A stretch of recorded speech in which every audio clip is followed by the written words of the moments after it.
O escritor Esdras do Nascimento, nosso entrevistado de hoje, vem construindo uma Copacabana mítica e muito diferente do estereótipo da princesinha do mar. Em seus romances, ele fala de um território de contradições e crueldades, embora bastante risível. Este é o cenário de seu novo romance, A Rainha do Calçadão, Opus 14, que será tema de nossa conversa. Na Dica de Leituras, as várias linguagens brasileiras invadem a literatura infanto-juvenil e a gente analisa os livros Estava Nascendo o Dia em que Conheceriam o Mar, de Lourenço Casarré, e Viva o Zé Pereira, de Karen Ascioli. A gente conversa agora com Esdras do Nascimento.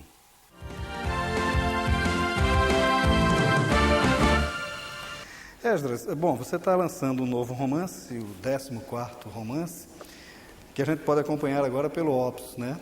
Opus 14 e tal, você vem assim, numerando os seus romances, né? A Rainha do Calçadão, né? Opus 14. A primeira coisa que chama a atenção no livro é a proposta que você faz das várias formas de leituras possíveis do livro, né?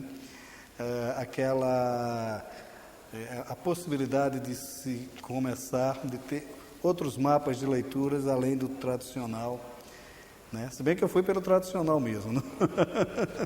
Mas por que assim essa... Olha, a história desse livro, A Rainha do Calçadão, é curiosa. Há um boteco perto da minha casa, em geral às 7 da noite, quem mora por ali passa, toma cerveja e tal. Quase sempre as mesmas pessoas. Um dia apareceram dois camaradas já de certa idade, já de porre, falando muito alto, e um reclamava da mulher dele. Por que isso, por que aquilo e tal. O outro dizia, não, fulano, não é assim, eu conheço a fulano, você está exagerando. Não estou não, uma vagabunda, isso e aquilo. E o papo cada vez mais alto, e as pessoas, inclusive eu, prestando atenção. Aí eu disse assim, pois é, aquela vagabunda foi ter um caso com meu primo. Meu primo é um cafajeste, bêbado, motoqueiro.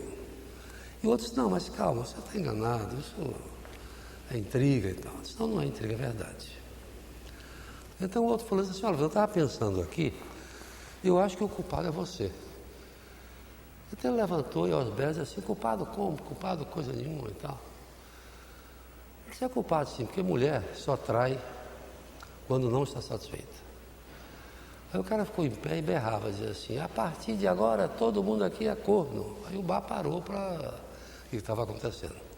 Ele disse assim, alguém no mundo já viu uma mulher satisfeita?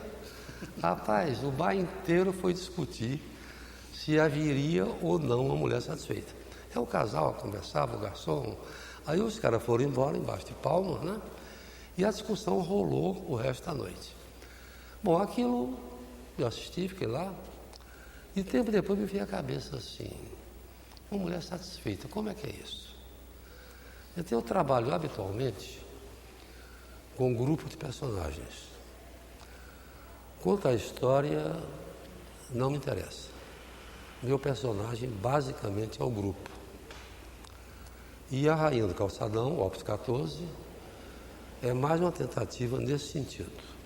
Então você tem na repartição pública as pessoas que trabalham naquela sessão, convivem, formam um grupo. Então meu personagem é o grupo. Na praia de Copacabana, as pessoas formam um grupo na praia. Então o meu personagem é o grupo. E por intermédio do grupo, a cidade do Rio de Janeiro. Então, A Rainha do Calçadão é sobre um grupo. São 7 mulheres que se conhecem, convivem de certa forma, têm profissões diferentes e são mais ou menos bem-sucedidas do ponto de vista profissional. Do ponto de vista afetivo, tem lá as suas dificuldades. Então, é o grupo. Mas, o que acontece com cada uma isoladamente? Então, Na Rainha do Calçadão é o romance do grupo, que é o romance da cidade do Rio de Janeiro. E eu tentei, então, desenvolver 7 narrativas, uma para cada mulher, de modo que você pode ver como elas se comportam dentro do grupo e qual é o perfil e qual é o percurso de cada uma isoladamente. Então, daí os roteiros de leitura. E eu gosto muito desses jogos. Eu gosto de jogar xadrez e resolvi brincar um pouco com o texto. Então, eu imaginei o seguinte: se você abrir um capítulo qualquer, lê 3 capítulos, fecha o livro, abre num ponto qualquer, lê 3, fecha, abre num ponto qualquer, lê 3, você também terá um romance completo, com começo, meio e fim. E há, em A Rainha do Calçadão, uma outra possibilidade de leitura. Você arranja uma boa companhia, um bom vinho, uma boa música, não precisa ler o livro. Está resolvido o assunto. Agora, veja bem, isso não é apenas uma brincadeira, não. É o seguinte: eu acho muito chato essa literatura que tem começo, meio e fim. Alguém matou alguém, quem foi o assassino? Alguém vai casar com alguém, por quê? Eu acho muito chato isso. Então eu procuro fazer um outro tipo de coisa. Por exemplo, Joaquim está conversando com Maria. Ele diz uma coisa, ela diz outra. Se eu gravar essa conversa e depois transcrever a fita, fica chatíssimo. Por quê? Porque todo mundo tem cacoetes verbais. Usa muito não é, usa em, usa qualquer coisa. E além disso, porque no papo ao vivo, você tem a iluminação, você tem o gesto, você tem o olhar, você tem a ambiência. Então só o papo não resolve em termos de ficção. E por outro lado também, em geral, todo mundo fala mal. E num bar ninguém quer ouvir ninguém. Na briga de família ninguém quer ouvir ninguém. Quer só falar e procurar descobrir quem foi o culpado, como é que foi, qual foi a sacanagem que houve, por aí vai. Mas se você der um corte, ninguém está preocupado com a continuação da conversa. É mais uma coisa autorreferencial em que a pessoa solta aquilo que pensa. Então, nesse romance, A Rainha do Calçadão, eu pensei o seguinte: o homem está conversando com a mulher. Ele diz uma coisa, ela responde. Só que, enquanto ele diz uma coisa, está pensando numa outra. E ela, enquanto fala, está pensando numa outra. Então, existe o que estão dizendo e o que estão pensando. Por outro lado, eles estão representando o papel do namorado, o papel da namorada. Só que existe a vida dela. Ela nasceu, cresceu, está ali. Então, esse percurso do nascimento até aquele momento, eu também quero botar no romance. Outra coisa, ela sempre se enfeitou, se perfumou, quer ser agradável, ele também quer.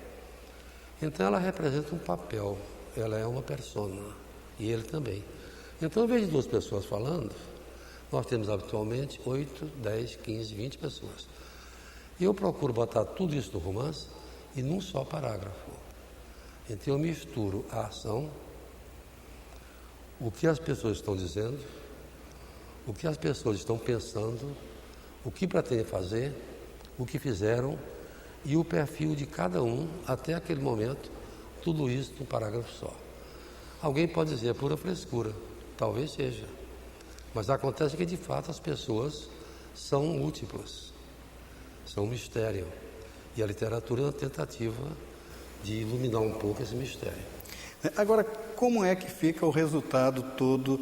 Porque me lembra muito, nesses aspectos, aquele tipo de exercício que o Altran Dourado fazia costumeiramente, de mapear todo romance para, a partir daí, se construir a partir desses mapas.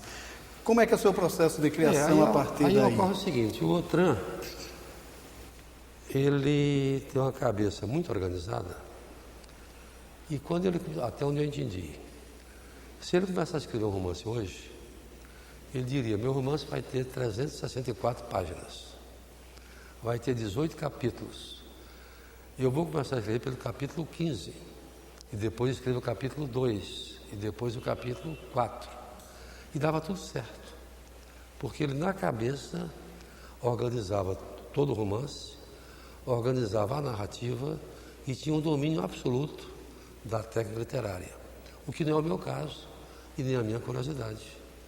Para mim, escrever um romance é descobrir o que é a vida, o que é o romance. Se eu soubesse antes tudo que eu vou fazer no romance, eu não preciso escrever mais um romance. Eu vou encontrar com alguém, se eu souber tudo que vai acontecer, eu perdi o interesse. Sim, aí como é que você faz esse trabalho de construção? Como é o seu processo criativo, então? É um processo meio idiota e cansativo. Eu não tenho história para contar, não quero contar história, não penso no personagem, não penso em nada disso. Então houve a cena do bar que eu te contei, a história do cara, a mulher, etc. Ficou na minha cabeça e de repente eu ia fazer um romance, talvez em cima disso. Então eu vou escrevendo, eu trabalho todos os dias, 4 horas, sistematicamente, com ou sem vontade.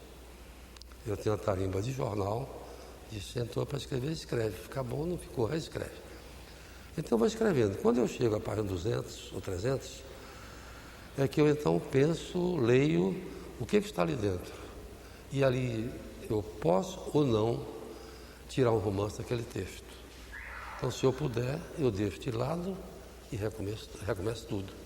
Foi assim que aconteceu com a Rio do Calçadão, com esse complicador a mais, que é a tentativa de fazer 7 ou 8 narrativas diferentes. Pois é, e como é que essas mulheres acabam se dialogando no romance? Porque da leitura do romance, da leitura linear mesmo do romance, a gente percebe que acaba tendo uma história desenvolvida, com começo, meio e fim. A história que você não quer contar, você acaba